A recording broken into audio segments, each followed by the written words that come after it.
Thank you. And you are live. Okay, thank you, Nina. If I could get approval on our previous meeting. Motion to approve the previous minutes. Second. I have a motion and a second, all in favor? Aye. We have a few pieces before us today. The first one is a resolution declaring it necessary to improve certain streets in the city between the certain termini by providing street cleaning services and street lighting and declaring an emergency. Mr. Leto? Thank you, Madam Chairman and members of committee. This is our annual assessment legislation, street cleaning, street sweeping, street lighting.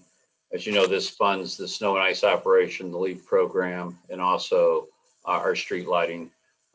This assessment to our residents and our businesses has not been increased since 2014, and there is no increase this year again. So it's the same assessment rate as it has been in the last 7 years. I have a quick question for you, Chris, if you could answer.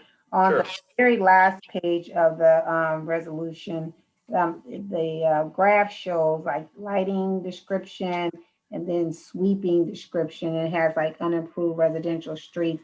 So it's just blanket. Are there specific streets that are being targeted for this, or is it just? Well, some streets do not receive the service. Okay, so they're not going to be assessed. If that's your question. Okay. Sort of kind of answered, but how, because it just seems blanket. It says residential streets, principal residential streets. Like what streets are they referring to? I get the alleys outside the downtown district and downtown alleys because there's not a lot of those, but when it just says principal residential streets, are there targeted streets that this is referring to? You know what? I cannot answer that. Jim, can you answer that question? Is he on? Yes, that's true. So almost all the public streets in Akron will fall into one of those different classifications, either for lighting or for the street cleaning services. There's a very, very long list of streets. I believe that those are in the assessor's office in their MT 301 reports. Is that, maybe I'm calling it MT 300 and MT 301 reports. That are, Okay. You can find out exactly what's going on each and every street. Okay, yeah, so we have access to that so we can see if it comes up? Yes. We can get it to you. Okay, thank you. Are there any questions from any committee members? Councilman Lombardo? Yes, thanks, Madam Chair. So I just, to get a better understanding from Mr. Luddle or Mr. Hall. So basically on our property taxes, everybody's assessed for street cleaning or street lighting or street sweeping. And we just need to bring this before council once a year to more or less renew it. I mean, like you said, it hasn't been increased. The assessment hasn't been increased since 2014. So this is just more or less a formality of bringing it before council as a renewal. That's correct. For example, a residential street, let's say it's an average of, let's say they have 50 foot of frontage. Okay, so their frontage is 50 foot. It's around $47 a half for that assessment. So it's, you know, it's like $92 a year for this service. And a residential street, an improved residential street gets 10 sweepings a year, where unimproved, there's no curb and no gutter, would only receive 4. So they would they wouldn't be the same rate. But we have to advertise this and let the public know that we are going to do this. So we do advertise and we let them know. They could always object, but that traditionally does not happen. I mean, we have a few here and there that the back of the street, they feel like they shouldn't be charged for that, and they come in. And if they do receive no benefit, but we try to clean those up year to year. So we have very few that object to this assessment. Right. So, yeah, 10 sweepings a year. I get it. I mean, the other 2 months or 3 months might have snow, but basically I'll just use Ward 2 as an example. From my understanding, obviously our trash gets picked up on Mondays, and then on Tuesday, like every other week, the street sweeper comes by. That's correct. Right, okay. I Usually got we try to do it the day after trash you. collection. Right, Yes, I got you. I got you. All right, thank you. you're welcome. Any other questions from committee members? Any questions from council members? Councilman Mallett? Thank you, Madam Chair. And thank you, Mr. Luddle. Could you just talk briefly about how the street lighting program, about the LED conversion that we're continuing to try to do and sort of where we are in that process with regard to our street lighting? Sure. We're working with Ohio Edison because they own the majority. I think it's 23,000 they own. And we are looking in the Great Streets area to upgrade those to a universal head. The majority of the street lighting that we own for the Y Bridge, we own the Y Bridge, it's LED, it's been converted. We own 59. When 59 was redone, Dart ran its LED.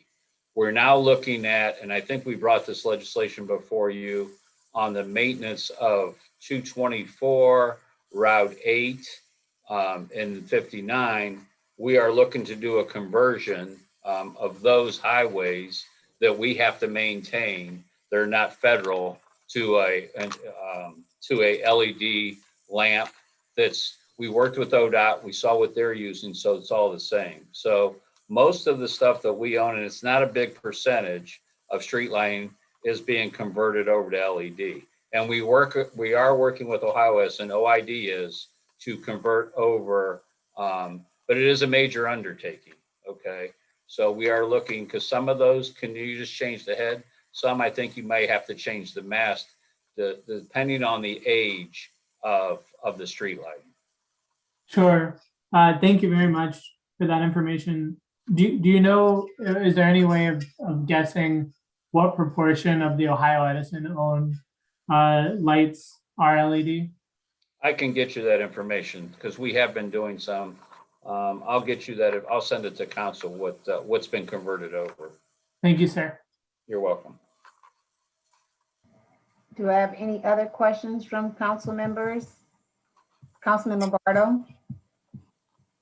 Your hands up again, or no? Yes, thank you. Thank you, Madam Chair. So I just wanted to ask Mr. Luddle, when it comes to the high level bridge, is that something, I mean, I know Ohio Edison, but is that a bridge similar to the Y Bridge that we would convert? The high level going into the falls, or the Route 8? Yes. That's actually a county owned bridge. We will talk to them, but I would imagine we would strongly recommend that goes to LED, sir.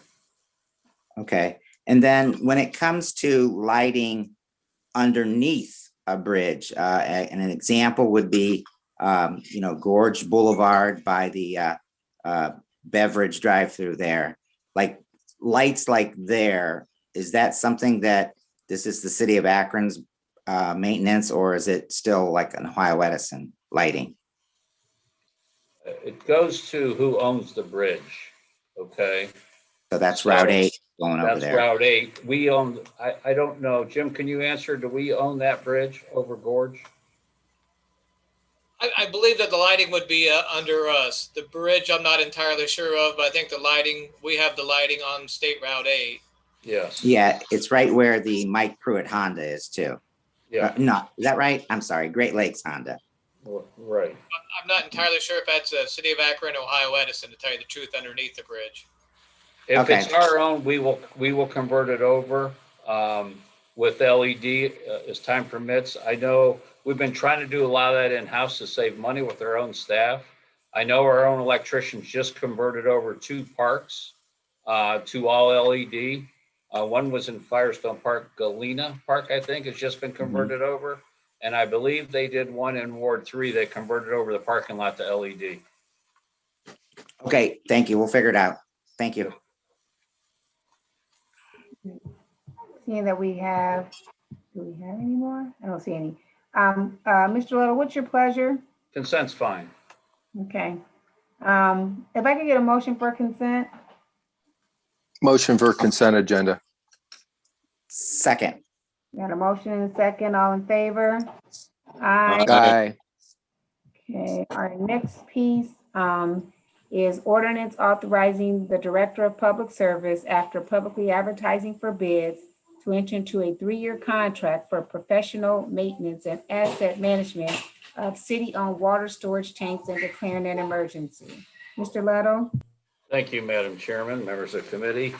As you are all familiar with, we have 13 standing either standpipes or water tanks throughout our distribution system. This contract will help us to be more in compliance with EPA recommendations. We're going to totally rebuild 3 of them. The water tanks at the 3 that will be rebuilt will be Eastwood tank and the standpipe and Talmadge Low Boys 1 and 2, which is up off of Talmadge Avenue. The rest of the other 10 tanks will receive, we're going to put mixing motors, mixing boxes in all the tanks. As you can imagine, some of these tanks, the largest one is 9.6 million gallons. We have about 25 million gallons of storage throughout the 13 tanks. So best practices by the EPA is to put these mixing boxes in each tank. They're totally submersible and they keep the chlorine residual because you will lose chlorine residual. So sometimes we tend to overdose just to make sure we have the right chlorine residual through our distribution system. So this will actually save us chemicals. It will actually increase our performance, our water quality with these new regulations. This company will also, they will be contracted to meet EPA. They will go through all our inspections with EPA to make sure we're in compliance. So we're pretty excited with this. We're going to slowly roll this out to all the 13 tanks over the next so many years. But this is a start to get us a more efficient program.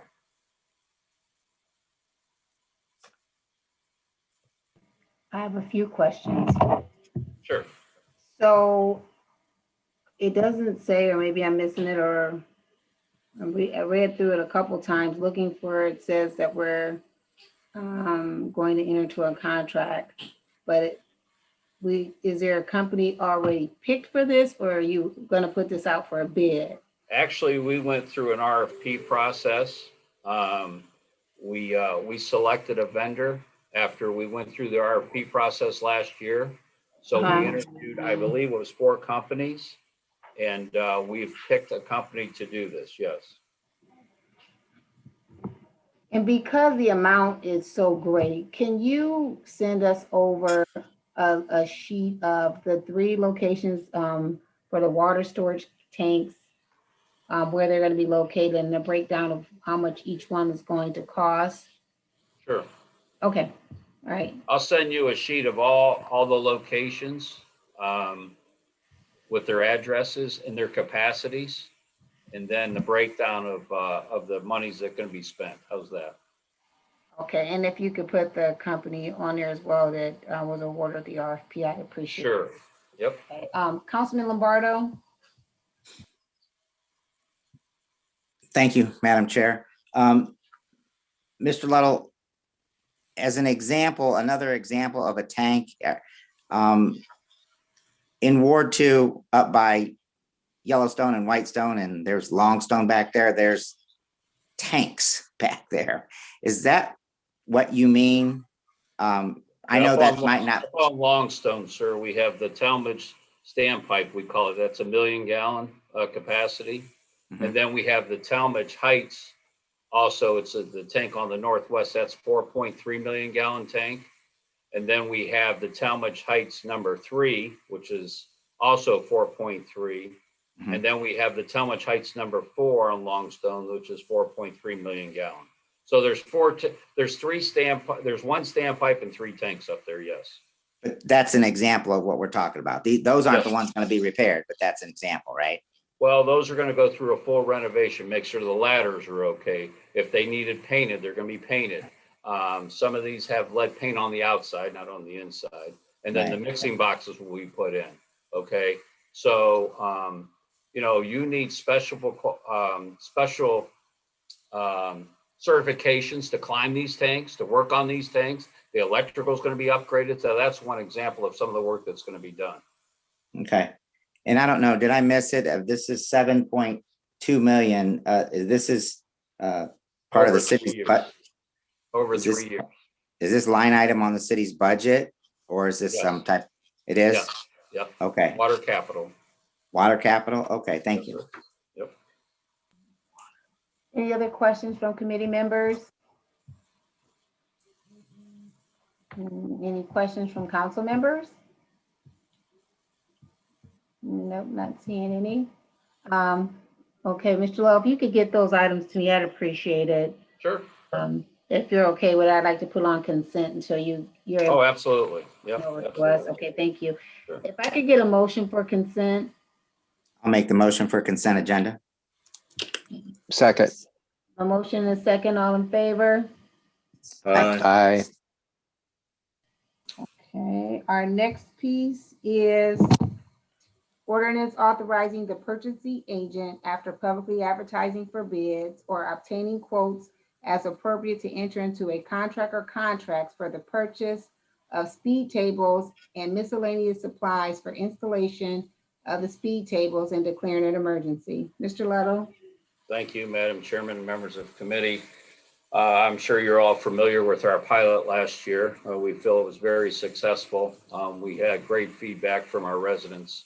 So in the original CIP, when we start looking at the budget, one of the early drafts showed that half this money we were looking, or 50,000 of this money was going to be, we have tried to obtain some grants, which we were not successful doing, but the mayor thought this was important to reallocate some funds in the capital budget and do it. So it's all going to be funded through the GO fund this year. We are going to purchase 28 of them. There's going to be all 10 wards will receive a speed table. I believe all of you received the locations. I can go over them if you like. And then we are going to install those with our own city staff. So we would like to get these ordered as soon as possible. It's about a 4 to 6 week lead time, which puts us right around the time of Memorial Day when our kids are getting out of school. So we would like to get these going either late May or early June. I think all of you have seen them, or at least pictures of them, these speed tables. So we thought it was important, the mayor thought it was very important to get these in early this summer. Okay.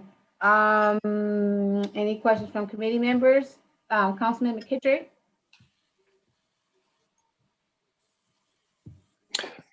Thank you, Chair. Just a couple quick questions, Mr. Ludlow. Do we have any idea what the longevity of each speed table would be? I know it would be dependent on the traffic, but do they have an approximate longevity? Well, I mean, right now we are installing them in the summer and removing them in the fall because of snow. The ones that went down, they really didn't get beat up, I guess, for lack of better terms. I mean, we're hoping that they last in excess of 10 years. We're hoping to anyway. But until they're out there for 3 or 4 years, it's hard to tell. But the ones that we pulled up, they're still in really good shape. Thank you very much. And one other question is, are we looking at adding more in following years? I think we are. As we build this out, we are going to look at maybe a permanent installation and what that would be. Okay. Would it be, would it be cutting the road and actually installing them? So obviously designed so a snowplow wouldn't damage them. But we are looking at future permanent installations because, I mean, this past winter, we didn't have a lot of snow that was on the ground all the time. Obviously, we were pretty fortunate. So this year we might've been able to leave them down. We didn't have that. We had a lot of salting events but we didn't have, but it would only take one plow and the way we put them down to not only damage the speed table, but it would actually damage the road because we're bolting them in. Thank you very much. You're welcome. Okay, we have Councilman Lombardo, then Councilwoman Amobian, and then Councilman Malik. Thank you, Madam Chair. Mr. Ludlow, so on the legislation, we have a budgeted amount of 155,000. You mentioned that would be 28 tables. So can we assume and do the math and saying that it's like $5,500 per speed table? Well, the speed tables, sir, are going to be about 140, but we have associated materials and labor to get it to 155. Is that all 28 tables? Yes. Okay, so about 5,500 a table. Well, I mean, Okay. if you divide it equally like that, yes. I mean, but Yeah. you know, if 27 tables times 5,000 is 135,000. Okay, that's So fine. then you have the associated materials that get you the other monies. That's fine. That's fine. But if these tables last 10 years, I mean, that's $500 a year. We're That's what reducing we're hoping speeding. for, sir. Yeah, what- that's good. That's a good deal. All right, thank you.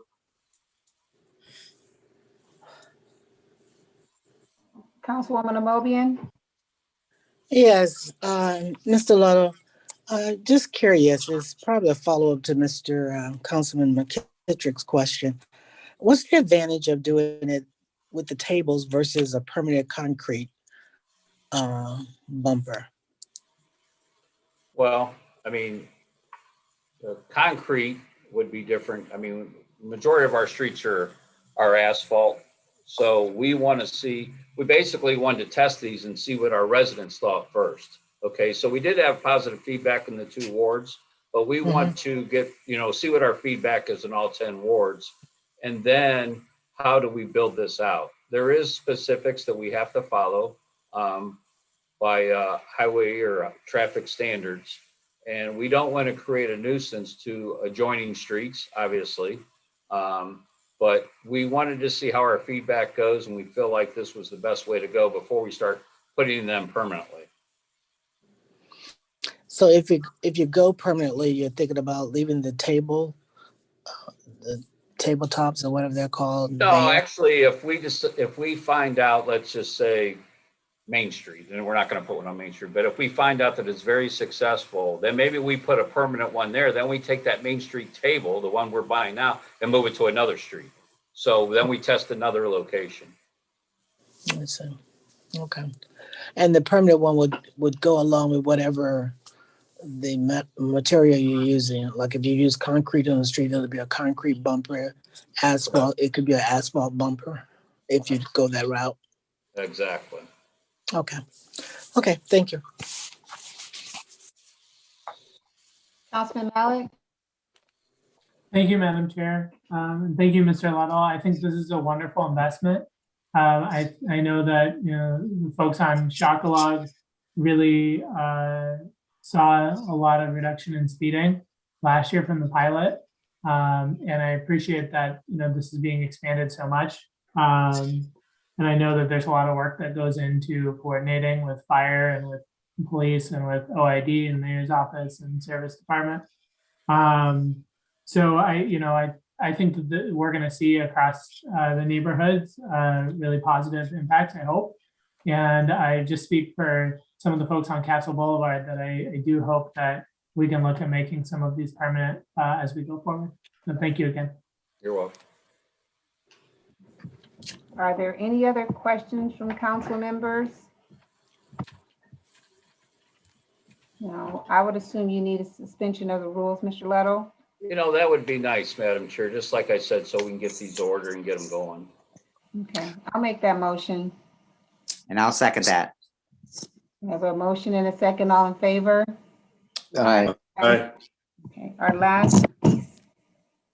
I think I have one more piece, right, Sarah? Correct, number 7. Number 7. All righty.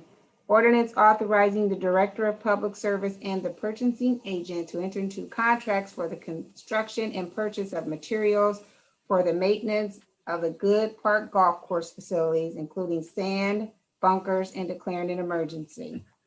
Mr. Leto? Thank you, Madam Chairman and members of committee. You're all familiar with our Good Park Golf Course. And, a lot of people call these sand traps, but the proper terminology is bunkers around the greens. And this golf course was built and designed. It's a Burt Way golf course, a very famous designer that was born in the 1800s in England. Burt Way developed, he designed Euclid Country Club, Aurora Country Club, Blackbrook Public Course in Menor, Chardon Lakes. He designed, obviously, Good Park, Mayfield Country Club, the South Course at Firestone, which we're all familiar with, Detroit Country Club, and Country Club of Detroit. So with that being said, what we have found, a few of these bunkers, we've actually tried to improve the drainage, and we found clay tile. So as far as anybody researches that we can see, is they've never been rebuilt. We've put new sand in, where you replenish with sand. And if I could just share my screen, Sarah, I'm going to try to do this. I'm going to show you what of our bunkers look like. That is the number 17 hole at Good Park. And then what happens when they are totally rebuilt, it looks like this. So this is after the completion of the bunker. Obviously, when it rains, this is what you're left with, the two different ones. So this one on the right is one that he did locally. I believe it could have been the golf course that Cuyahoga Falls owns. This company, they rebuilt those bunkers up there. So this is a design build. And what that means is the company comes in and they move about 3 foot of the grass or sod around the bunker. And then they start removing the sand. And then they remove the material under the sand, which is usually some type of a gravel. And they get down to the drain, which at ours is original. Like I said, it's clay tile. So at that point, they know, they kind of see what the bunker used to look like. He said it's amazing when we interviewed him how these bunkers, you could see what the shape is. So then he starts from scratch. He'll start and he'll relay new tile, or not PVC drain. And then he will take it obviously away from the green and away from the bunker for drainage. And then he will rebuild it. He'll bring in the pea gravel. Then he will rebuild it. He'll put the sand down and rebuild the bunker. So this is all specialty equipment. It's golf course equipment that's designed to use on golf courses, golf course maintenance. This gentleman has 22 years. He's owned the company. He's been a golf course superintendent. He graduated from Ohio State 38 years ago. He's done many courses around here. He rebuilt Brook Ledge, like I said, in the Falls, Canton Brookside Country Club, Legends of Massillon. He did the course in Menor, which was another Burt Way course, and he did Mayfield Country Club. So he comes very highly recommended. I know it's a lot to digest, but basically we were looking to do part of the course last year. And then when COVID, this was definitely one of the projects we pulled off the table. And we are looking, we're looking to do this project this year. So with that, I'll take any questions. Okay, thank you, Mr. Little. Committee, any questions from committee members? I have Councilman Lombardo.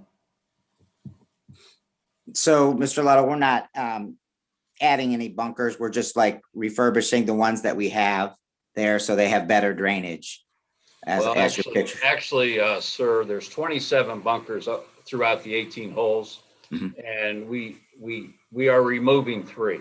Okay, 3 get very little play, and it's like, why have them on the course? So He will remove those 3 and he'll rebuild them. He'll leave the mound and put the sod back. So after he builds the bunker, he has to put sod back in. So basically, when a bunker's done, it's ready for play. It's not like the grass has to grow in. Right. It's ready to go the next day. So yeah, to answer your question, there's 24 throughout the 18 holes, but right now, currently there's 27. We're removing 3, not only to reduce maintenance in the future, that those 3 will not need replenished with sand down the road.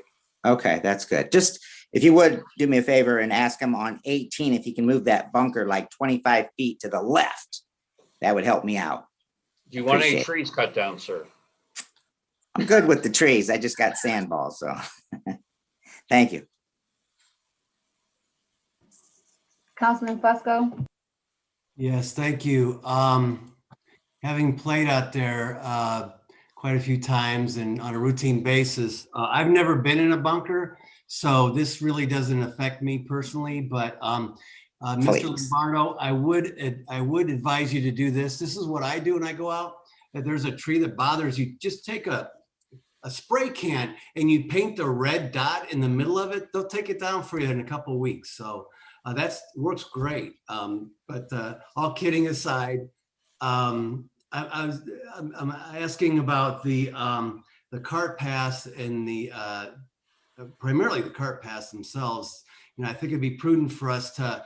Right now, they're not in terrible condition. Some of them are in okay condition, and maybe thinking it might be prudent to maybe put a surface, kind of like a top coat on it. If that's, I think before they get too far, because over the years you see them where they get too far, then the expense is quite high. So I would encourage us to look at that to save money down the road.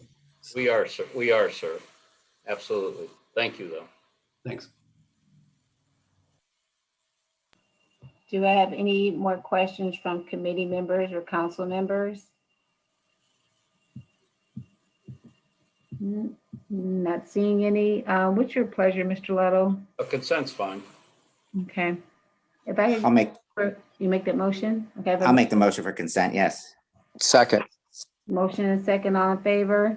Aye. Aye. Ayes have it. And if there's nothing else coming before us. Oh, before we're adjourned, Mr. Little, I just wanted to tell you that the fencing around the CSO project over on Kelly Avenue and 7th, amazing. Thank you. I said thank It you. came out really nice, didn't it? Yes, it looks really, really good. So I'd like to stay and chat with you, Madam Chair, but you got your resurfacing list. We got to get out there and start paving roads, because I think everybody's pleasantly surprised of the huge list that's coming out. So we're really happy about it. Oh, yeah.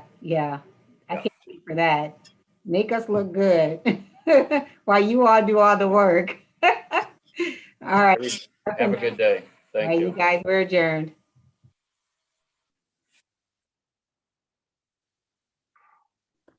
Okay, we can move right into the Public Safety Committee meeting. Those committee members are Kamer, Samples, Swirsky, Malik, and McKittrick. We do have all committee members present except for Councilman Swirsky. Thank you. I'd like to call the public safety meeting to order. All members are present except for Councilman Rich Swirsky. We did hold a meeting last week. Can I get approval of those minutes, please? Motion to approve prior minutes. Second. Thank you. I have a motion and a second. All in favor? Aye. Aye. Anybody opposed? All right, moving forward, we just have one new piece in front of us. It's an ordinance authorizing the Director of Law to enter into a contract with the Summit County Public Defender Commission to provide legal services for indigent defendants in the Akron Municipal Court in accordance with the requirements of the Constitution of the United States with respect to the provision of legal representation to indigent defendants and declare an emergency. And who is with us to present this today? I am Councilman Kamer, Brian Bremer, Assistant Director of Law from the Law Department. I'm happy to answer any questions that you may have about this agreement, but to give you a brief overview, every year we enter into an agreement with the Summit County Legal Defender's Office, and as the title of the legislation indicates, they provide counsel to defendants in the Akron Municipal Court who are charged with violations of the City of Akron's Code of Ordinances. And they provide for other entities as well, other people as well, but this agreement only covers those individuals who are charged with violating our Code of Ordinances. And they would provide defense counsel to those people throughout the entire process. All right, thank you, Brian. I appreciate Sure. this. Like you said, for some of the new council members, this is an annual piece of legislation that we do. So let's see if we have any questions from committee members. We have Councilman Malik. Thank you, Mr. Chair. Thank you very much, Mr. Brummer, for the information. I guess 2 questions. Is this similar to last year's amount? And then also, I believe my understanding is that now public defenders are present for initial appearances for misdemeanor cases and they weren't previously. If I'm correct on that, has that changed? And that seems to be a positive thing, but has that changed the cost at all? I guess the answer is in some ways interconnected, Councilman Malik. The issue here is this amount is above what it was the previous year, is going up about $160,000 above what the cost was last year. That increase in some ways is offset by a greater amount of reimbursement coming in from the state. And this is also a second year of an increase that was discussed a number of years ago, where the state approached us and along with Summit County and said that what the fee structure we had in place was something that they thought needed to be reevaluated. And as part of that process, they increased the amount of reimbursement that we would be getting from the state of Ohio through for this type of representation, and asked us to increase the amount of funding we were doing. So even though the numbers have gone up in some ways quite significantly above what they were 2 years ago, and the actual increase in cost to the city is fairly minimal, all things considered, because the reimbursement level has really helped offset a lot of those increased costs. And even having said that, the state of Ohio is even talking about in the coming year increasing the reimbursement again. So we continue to be hopeful that this will even be a less of a impact than already is. Thank you very much. Thank you, Councilman. Any other questions, committee members? I'm looking at the hand raise function. I don't see anything. Any other council members? Brian, we usually do consent on that. Is this the same? That'd be acceptable to us, Councilman. All right, thanks. Can I get a motion for consent agenda, please? So moved. Second. All right, I have a motion, a second. All in favor? Aye. Aye. Anybody opposed? All right, thank you, everyone. We'll put that on the consent agenda. If nothing else come before us, we are adjourned. Thank you. Thank you. Okay, our next committee of the day will be at 3:15, and that's the Housing and Neighborhood Assistance Committee. Those committee members are Fusco, Swirsky, Samples, McKittrick, and Connor. Again, that will begin at 3:15 today.